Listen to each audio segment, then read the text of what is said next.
How to use the Synchrony Bank to get logged in into your online banking. Hey guys, and welcome back. If you're using Synchrony Bank but do not know how to get logged in for the online banking, here is a quick tutorial.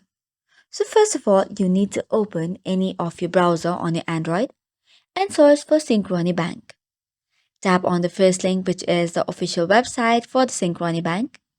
And once the page is loaded, tap on the sign in button, which is on the top right. Now you'll see different options. You have to click on the first one, which is click here to sign into your Synchrony saving account. Now you'll be logged in, or you'll be taken to the page whereby you can put in your credentials.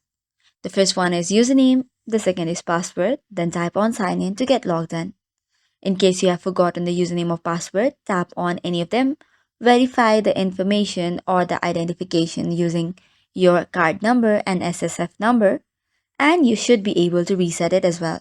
So that is all for today's video. For more such contents, do not forget to hit the like and subscribe button. Thank you and keep watching.